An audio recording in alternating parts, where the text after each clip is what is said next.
Olá, pessoal! Então, nesse vídeo hoje nós vamos falar sobre antibióticos. E qual é a função do antibiótico, né? A função do antibiótico é matar ou inibir o crescimento da bactéria. Para a gente entender um pouquinho melhor, a gente sabe que as bactérias, elas podem ser aeróbicas ou anaeróbicas. O que seria o micro-organismo aeróbico? Aeróbico quer dizer que ele precisa de oxigênio para poder sobreviver, né?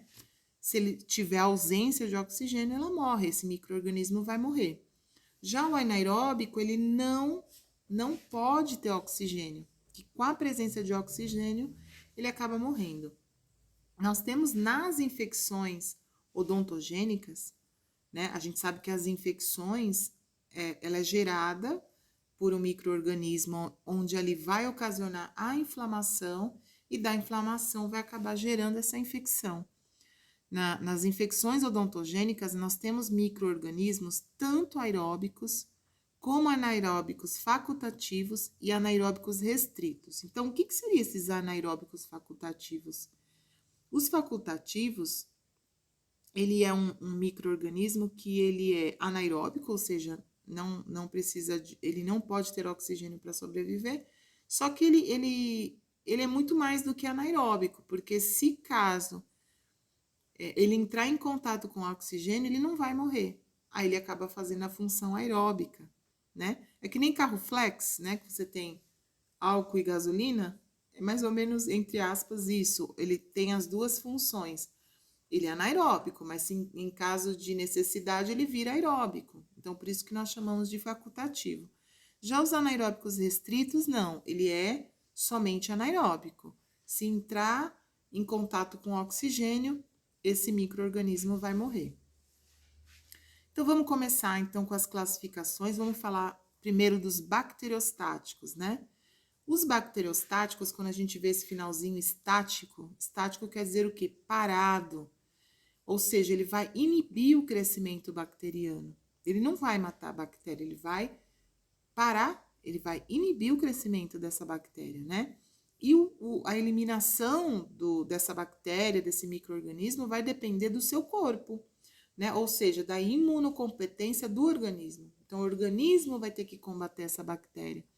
Ele cessa o crescimento e a partir dessa inibição do crescimento, ele precisa ali, aquele corpo precisa reagir, ele vai depender dessa imunocompetência do organismo. Quais são os remédios que estão relacionados com os bacteriostáticos? É o sulfonamidas, trimetoprim, cloranfenicol, as tetraciclinas. Quando a gente fala de tetraciclinas, dificilmente a gente vai um dia receitar essa medicação. Por quê? Porque já foi comprovado efeitos colaterais relacionados com o dente. Então, a gente tem lá um dos efeitos colaterais da tetraciclina é essa aparência aí, o dente acabar ficando com essa aparência, né, mais escuro, bem manchado. Então, ele já não é um antibiótico mais tão utilizado. Claro que para ocorrer aquilo que nós vimos, tem ali uma grande quantidade de uso, né? Depois a gente vai falar aqui sobre, então, os bactericidas. Então, quando a gente vê esse finalzinho de sida, sida quer dizer morte, né? Então, nós temos aí a morte do micro-organismo. Então, só lembrar assim, sida, lembra de suicida, inseticida, que tudo isso está ligado à morte. Então, é uma forma de você decorar. Então, bactericida provoca a morte do agente infeccioso, né? Ele é mais indicado em qual caso? Primeiro, o paciente está com uma imunidade muito baixa, comprometida. Você não pode utilizar o bacteriostático, você vai ter que usar o bactericida. Para idosos, crianças, né? Também é indicado. E ele é mais eficiente, muito mais eficiente do que o bacteriostático.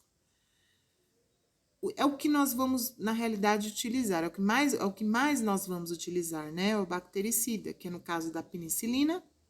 A gente sabe que a amoxicilina é da família da penicilina, né? Tem os aminoglicosídeos, as quinolonas e as cefalosporinas.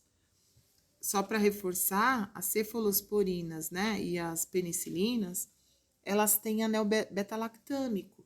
E as bactérias com anel beta-lactâmicos, eles agem na parede celular, né? Vamos lá. Procurar usar antibióticos de espectro de ação não tão grande. Por quê? Né? Por que a gente não vai começar logo com antibiótico muito forte? Não, você tem que utilizar um de espectro menor, por causa das mutações das bactérias, né? Então, quanto mais você utiliza antibióticos de largo espectro, mais as bactérias vão apresentar resistência às medicações, né? Então, sempre procurar de espectro menor. E aí, conforme a necessidade, por exemplo, vancomicina, né? Vancomicina é um antibiótico de largo espectro e ele só será utilizado em caso hospitalar mesmo e gravíssimo, porque ele é de alto espectro. As classificações dos antibióticos. Então, aqui a gente pode ver nessa tela, que tem muito aqui, ó, gram positivo, gram negativo. O que é isso, né? Gram positivo, gram negativo. Isso daí é o tipo de bactéria. Então, a gente tem aqui, ó, quer ver? Deixa eu colocar na imagem. A gente tem, por exemplo, o desenho de uma gram positiva e de uma gram negativa. Quando você observa uma gram positiva, você vê menos... Tá menos complexo aqui, né? Então, você vê a complexidade dessa gram positiva é menor. Quando você observa essa bactéria gram negativa, você vê muito mais complexidade, né? Você vê mais coisas. Você vê canal aqui, ó. Você vê um monte de coisas que na positiva não tem. E qual será que é a diferença da gram positiva para a negativa? Então, para vocês terem uma noção, cerca de 90 a 95% das bactérias gram-negativas são patogênicas. Então, quase 100% aí das gram-negativas são patogênicas. Já as gram-positivas, né, nem todas são patogênicas. Algumas são, outras não. Inclusive, elas são úteis. Então, tem muitas bactérias gram-positivas que é muito importante para o nosso corpo. E as paredes mais complexas são da gram-negativa. Ou seja, o que isso significa? Significa maior resistência. Ou seja, então, o antibiótico ele vai ter mais dificuldade de atuar ali numa bactéria gram-negativa do que uma gram-positiva. Então, é uma bactéria mais forte. Outra coisa também que a gente vai falar daqui a pouquinho são das espiroquetas. Então, as espiroquetas é um tipo de bactéria que tem um formato espiral. Elas também são bem resistentes, são mais fortes, né? Elas são mais resistentes. Então, vamos lá. Antibióticos que agem na gram-positiva. Então, gram-positivo, ó, penicilina. Lembrando que penicilina é o que nós mais utilizaremos aí no futuro, que é a amoxicilina.